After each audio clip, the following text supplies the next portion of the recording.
O autor D.H. Lawrence disse: se ao menos pudéssemos ter duas vidas, a primeira na qual cometemos os erros, e a segunda em que tiramos proveito do que aprendemos com eles. Mas infelizmente não há repescagem na vida. Só se joga uma vez. Obviamente, não é possível mudar o passado. Todos cometemos erros e damos mancadas. Mas a questão é, como se pode aproveitar ao máximo o resto da vida? Como se pode viver uma vida com propósitos, uma vida que seja gratificante?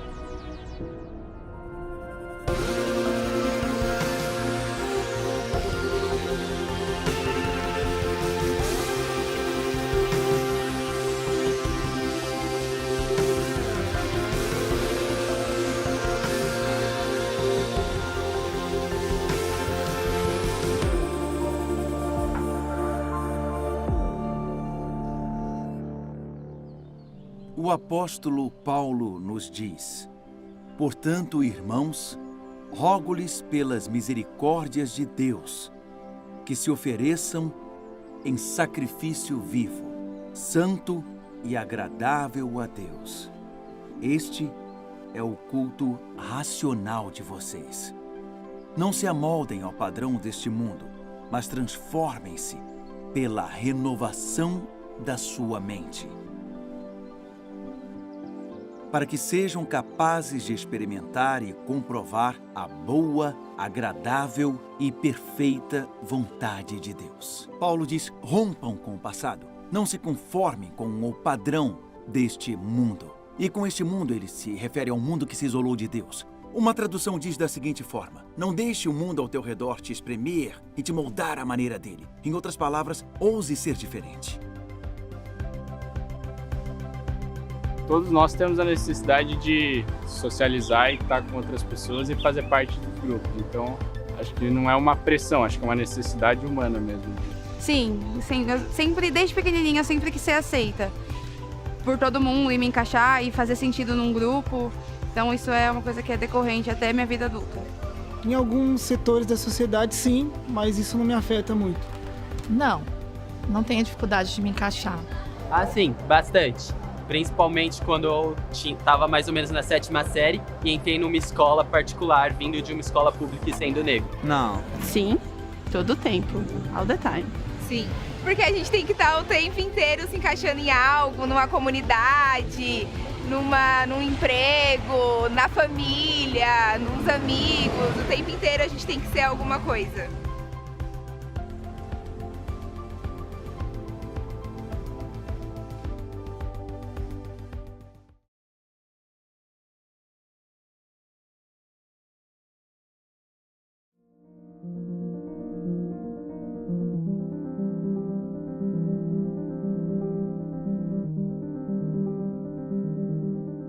Havia um jovem policial que estava prestando os exames finais. As primeiras questões no papel eram relativamente fáceis, mas aí ele chegou na questão 4.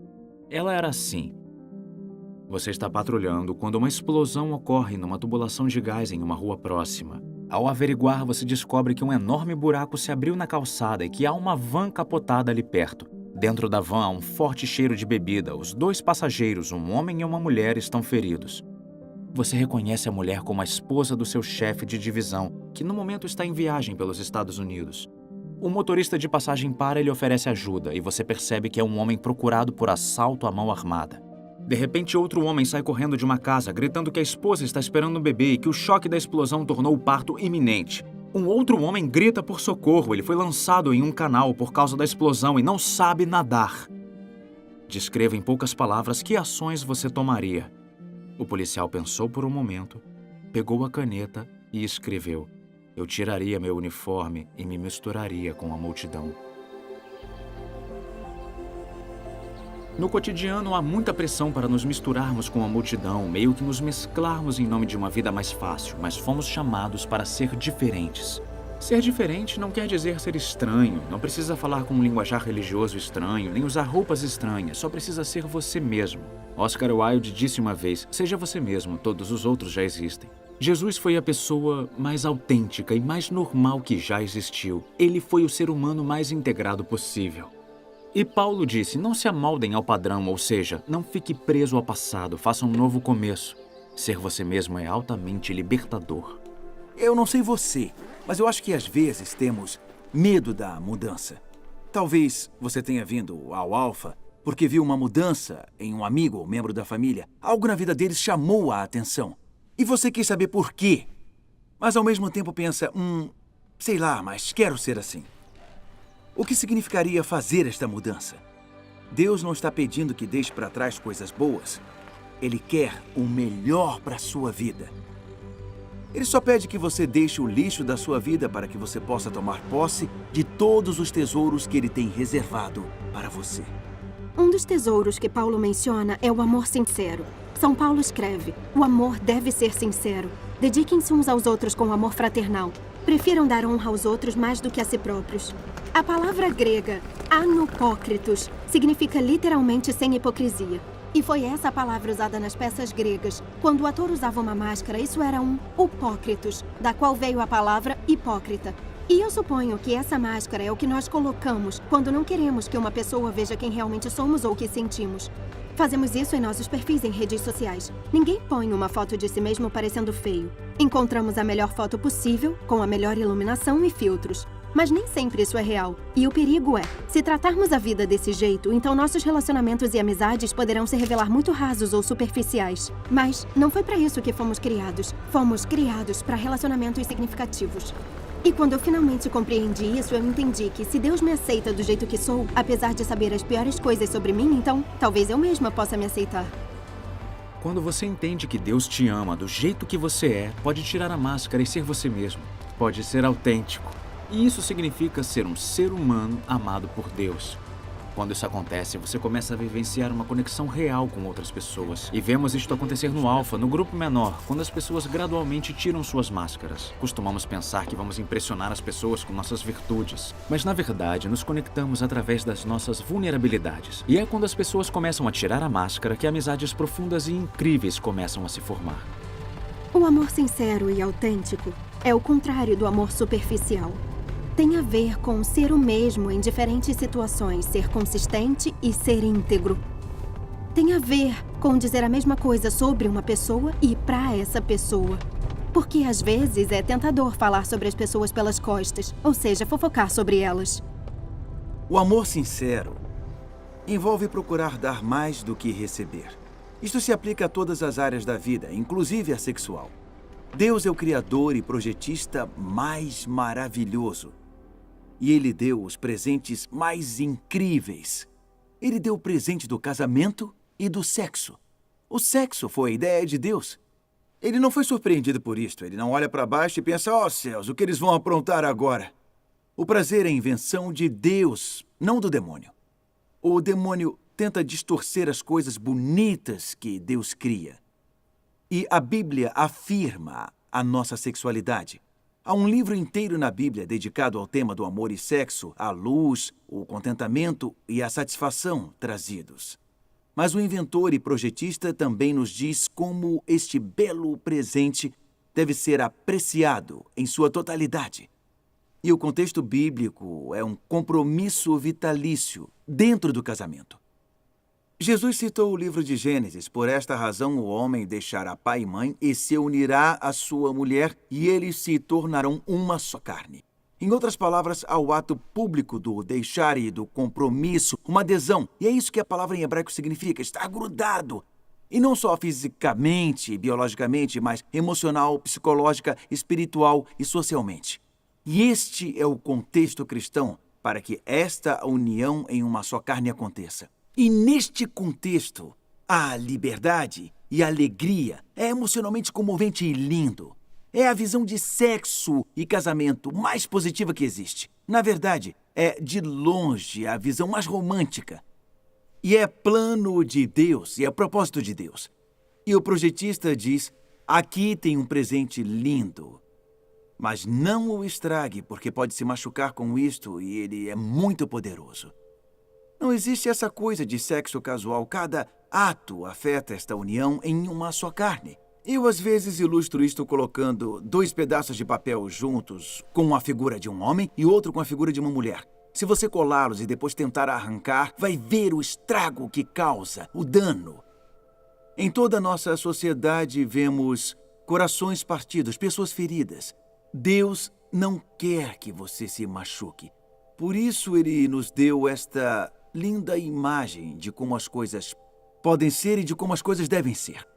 A boa notícia é que nunca é tarde demais. Deus ama você.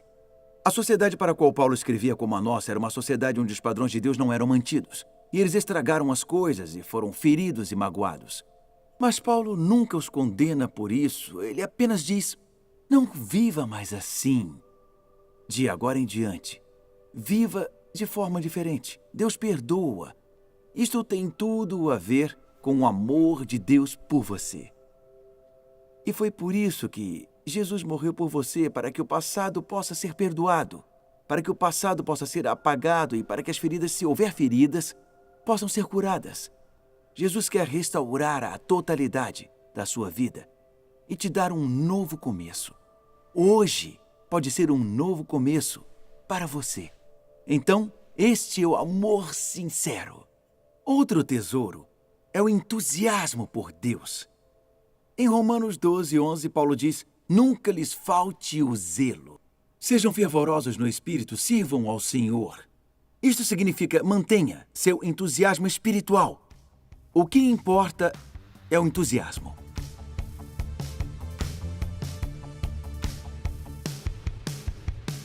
Eu diria para mim mesmo que estudaria mais, porque não tive tanta oportunidade de estudar. Buscar a felicidade nas coisas mais básicas. Vai ser mais jovem, estudar, né? Estudar para ter uma boa profissão. Acho que para se apegar um pouco mais a Deus e desconfiar mais das pessoas. Continua que vai dar certo. Tomar um pouco mais de cuidado, né? Mas não me arrependo de nada, não. Eu acho que o que eu vivi, eu teria que ter vivido. Daria um conselho só de tomar mais cuidado, né? Mais cuidado. Cuidado sempre é bom. Pra eu ser menos ansiosa, ter mais calma, mais paciência.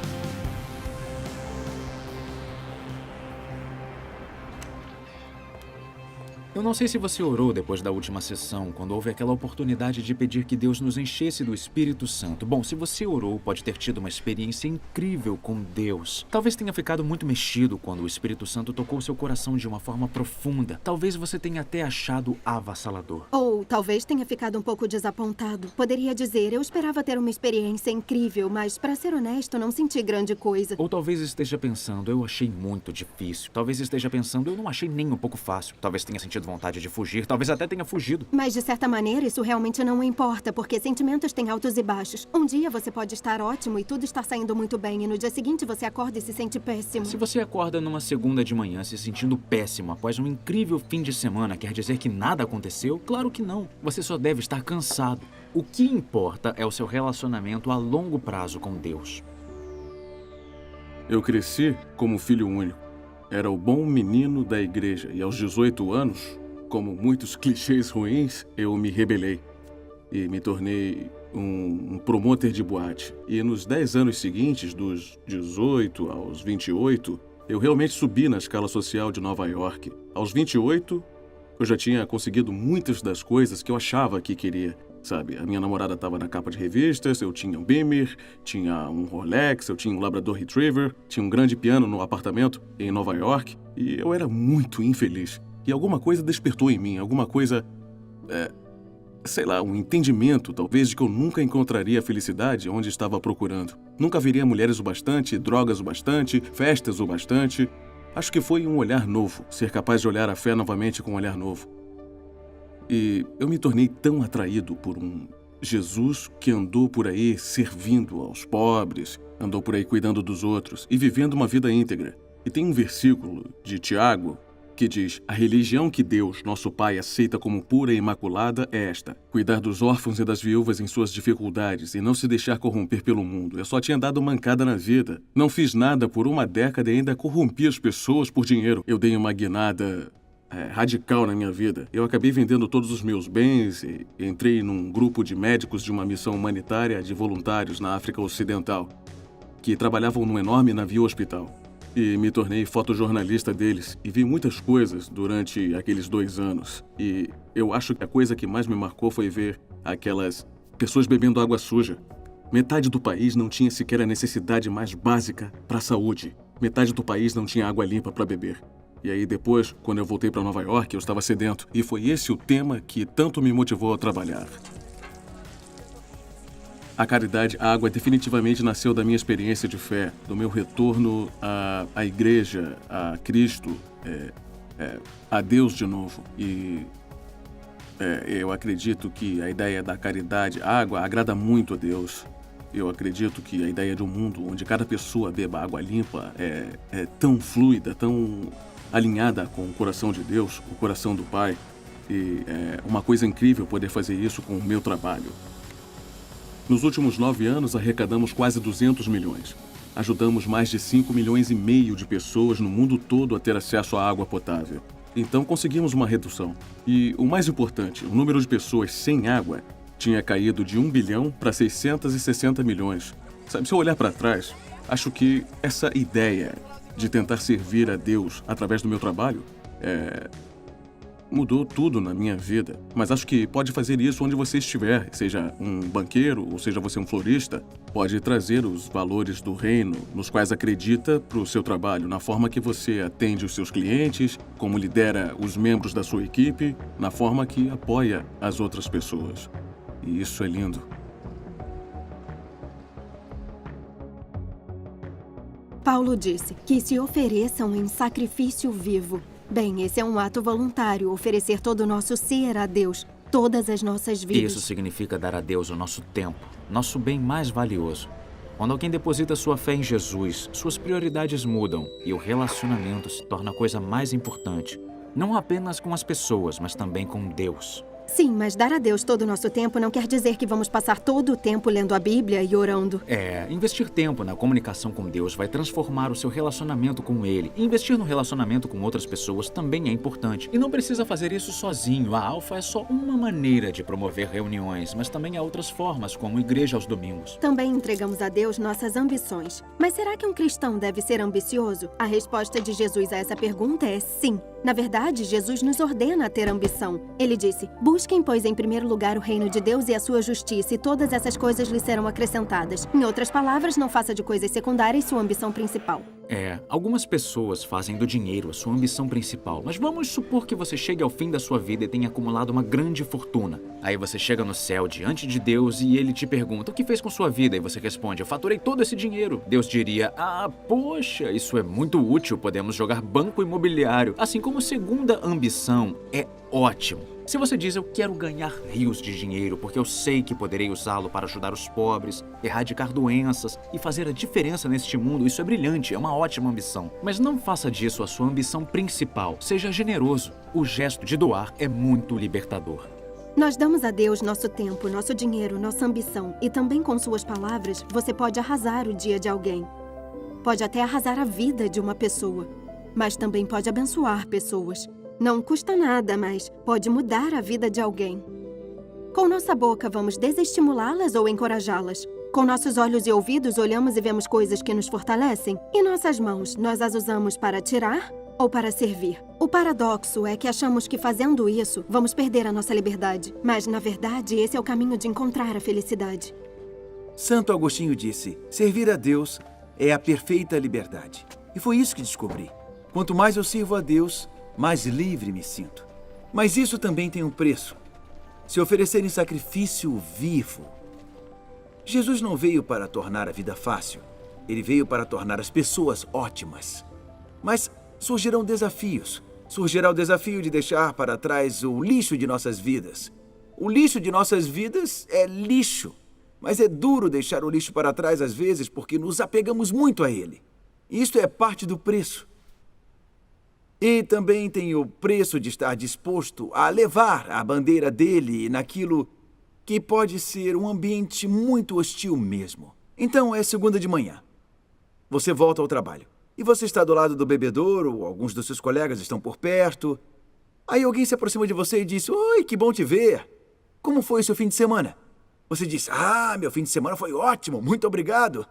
Ah, é mesmo? E o que você fez? Ah, eu fui ao campo. Ah, ok. E aonde você foi? Ah, num lugarejo perto de Chichester. Ah, eu conheço. E onde perto de Chichester você foi? Ah, Bracklesham Bay? Ah, eu conheço Bracklesham Bay. Meus pais moram perto de lá. Onde você esteve em Bracklesham Bay? Nós estivemos... estivemos num tipo de... você sabe, se chama Richardson. É tipo, você sabe, é tipo uma colônia de férias. Você foi numa colônia de férias nesse tal de Richardson? Passar o fim de semana? Mas o que você foi fazer lá? Ah, bem, é um curso.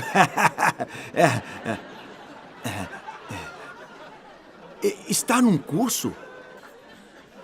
Que tipo de curso é esse? Bom, é um tipo de... é muito difícil de descrever, sabe? É mais ou menos... na verdade, ele se chama curso... curso alfa.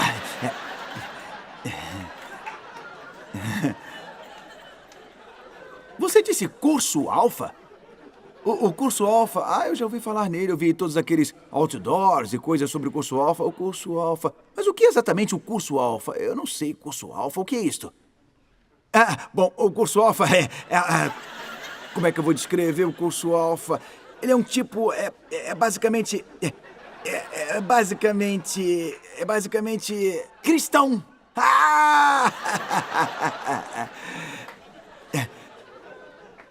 Eu vou dar uma notícia. Eles não vão matar você. Eles podem rir de você.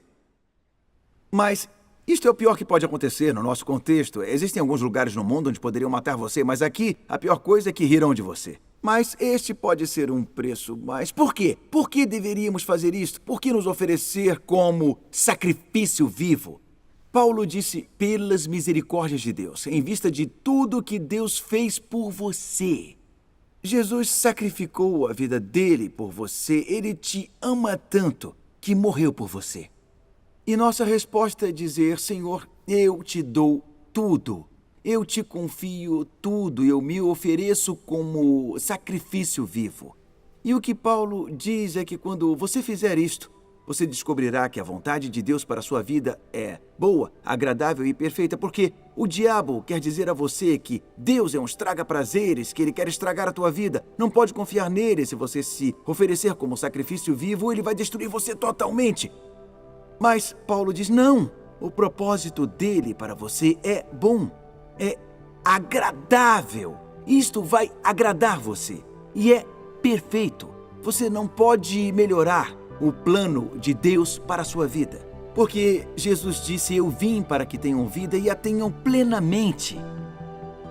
E quando nos oferecemos como sacrifício vivo, descobrimos o plano bom, agradável e perfeito de Deus. Descobrimos a vida e a vida em plenitude, uma vida de abundância, uma vida do jeito que ela deve ser vivida, uma vida que vale a pena, uma vida seguindo Jesus.